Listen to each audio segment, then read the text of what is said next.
سلام بچه ها، خیلی خوش اومدیم به این ویدیو. من مشهد هستم و امروز اومدم با یه ویدیو جدید و متفاوت که توی این ویدیو قرار یاد بدیم که چجور ماینکرافت رو مود بزنیم و یا مودای خفن بزنید و بازی رو بیشتر و لذت بیشتری بازی کنید. بدون معطلی بریم سراغ ویدیو.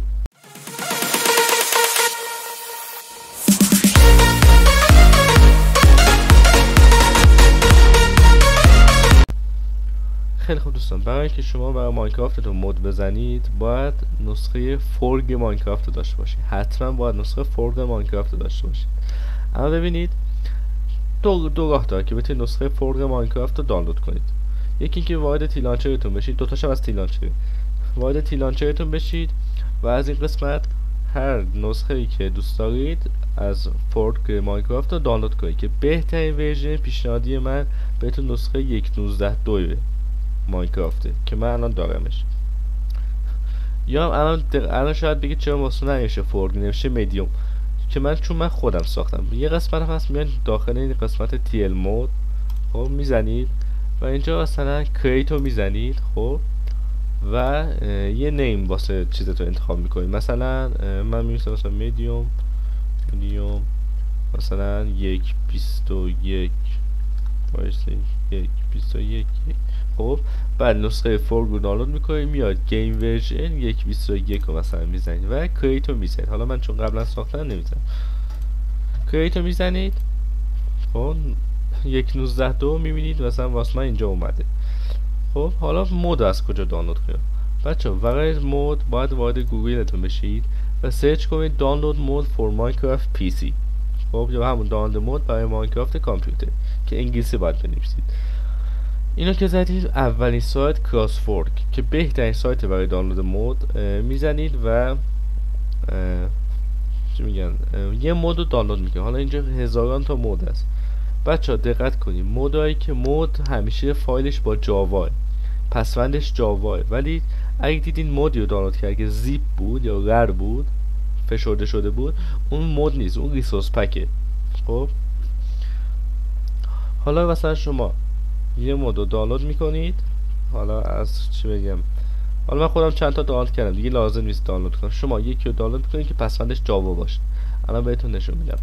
خب مود رو که دانلود کردید میاد توی تیلانچرتون وارد پوشه ماینکرافتتون میشین که دو روش هست که بتونید وارد بشین. یکی این که وارد پوشه چی میگن از این قسمت وارد پوشه میشین، عکس پوشه هست میزنید و وارد پوشه ماینکرافت میشین، خیلی راحت. و یکیش هم هست که ویندوز آر رو میزنید، بخش ران براتون باز میشه و اینجا قسمت اینو سرچ میکنید درصد اپ دیتا درصد، اوکی میزنید و اینجا اولین گزینه ماینکرافت رو میزنید و وارد ماینکرافتتون میشید. خب حالا برای اینکه مود رو بزنیم من از این تیلانچر چون راحت تره وارد قسمت هم میشم. خب بچه ها اینجا دقت کنید، اگه اونطور اول بهتون گفتن مودو یعنی نسخه فورگ ماینکرافت رو از این قسمت دانلود کرده باشید، از این قسمت خود تیلانچر، شما همینجا مودو بزنید، این قسمت مودو بریزید کافیه. ولی اگه خودتون ساخته باشید باید به این قسمت ورژن، این قسمت که من 1.19 رو ساختم میزنید و مودو از این قسمت وارد میکنید. حتما حواستون باشه یا مثلا بیاید تو اینجا مودو بریزید بگید چرا مود من نیومد، این اشکال از اینه که چون مودو تو اونور ساختید.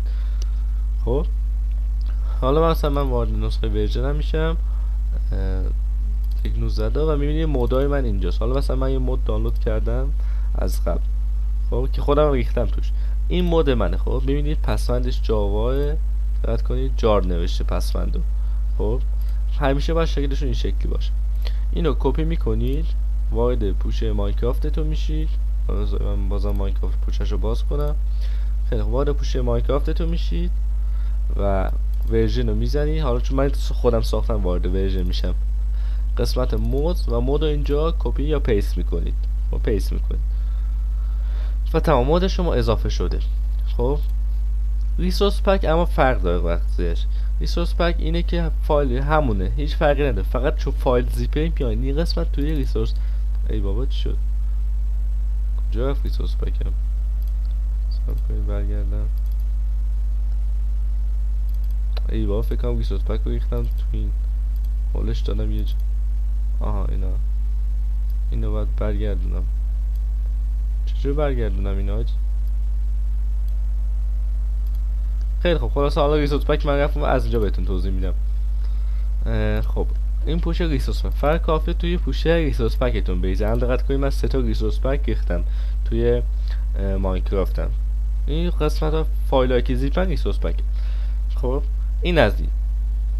حالا من وارد ماینکرافتم میشم و بهتون توضیح میدم که مادام بهتون نشون میدم که اومدن یا نه. خب بچه ها الان ما وارد بازی شدیم و میخوام که بهتون نشون بدم. بچه ها ببینید شما اگه نسخه فورگ رو دانلود نمی‌کردی مودا هم میگیری هیچی واسهتون نمیاد. تو نسخه فورگ تفاوتی داره که این قسمت مود رو میبینی نوشته این قسمت هست و تمام مودا داخل این میاد. خب الان ما وارد مود میشیم میبینیم که تمام مودایی که اد دادیم اینجا هستن. خب حالا من یه ورد میسازم. حالا کریت ورد میزنم و من قبلا یه ویدیو هم ساختم که تمام مودا هم بهتون نشون دادم. اگه خواسته میتونید اونم ببینید و لذتشو ببرید. خب من سوپر فلت کردم. الان صبر میکنیم تا وردمون ساخته بشه و ببینید بچه تا این ساخته میشه. بازم میگم ممنون که ویدیو رو نگاه میکنید. لایک و دنبال و ساب فراموش نشه. ویدیو لایک کن و چنل عضو کانال گوبیکا هم بشه که لینک زیر دیسکریپشن یا تو ویدیو هست. خیلی خوب 100% شده. آها بچه همون اول که اومدیم ببینید اون بالا سمت راست من چیز دارم، یه مپ کوچولو دارم که مپ هم داره توش داخلش دیده میشه که مثلا اینجا کلا یه مپ کوچیک دیگه که واقعا خیلی به درد میخوره. بعد بقیه مپ الان که بخواید ببینید موداتون کجا اومده شما ایو میزنید. خب فقط بذار ببینم حاجی من سویوایور گذاشتم ای بابا. بچه‌ها یه از اشتباه شد. ما مود سویوایور گذاشتیم. یه حساب کنید یکی دیگه بسازم مثلا هاردور گذاشتم.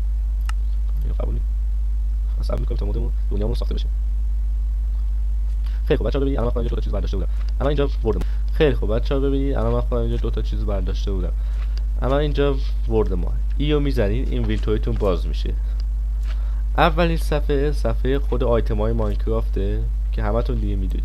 بالا سمت راست یه فلش هست. خب این قسمت فلش رو میزنید و وارد جایی میشید که موداتون رو ریختید. حالا مثلا من مود تفنگ گرفتم، یه تفنگ اضافه میکنم مثلا همین. نگاه کنید الان این تفنگ منه. خب قشنگ میتونم باهاش شلیک کنم، همه کار رو بکنم. تمام تفنگا هم داره و اینجا مثلا هیولا داره، میتونم هیولا اسپان کنم. مثلا کی مثلا استندرمن. نگاه کنید یه استندرمن میذارم اینجا. ببینید چقدر ترسناک میشه بازی. الان چون چیزه من تو کریتیو هم کاری با هم ندارم ولی وقتی سرور باشم بدجور با هم کار داره. اینطوری دیگه موداتون رو از این قسمت میتونین به بازی اد بدین. حالا مثلا من نگاه کنید یه کاتانا برمیدارم. خب بذارید سوم شخصش بکنم میبینید چقدر خفنه باحاله. اینطوری دیگه. حالا من برم یه جا دیگه تا صدای اینا نیاد. خیلی خوب بچه‌ها دمتون گرم که تا اینجا تماشا کردین. ممنون میشم که لایک و دنبال خواب و ویدیو اینا واقعا دمتون گرم. یادتون نره و اینکه عضو کانال گوبیکا بشید. دمتون گرم. بدرود.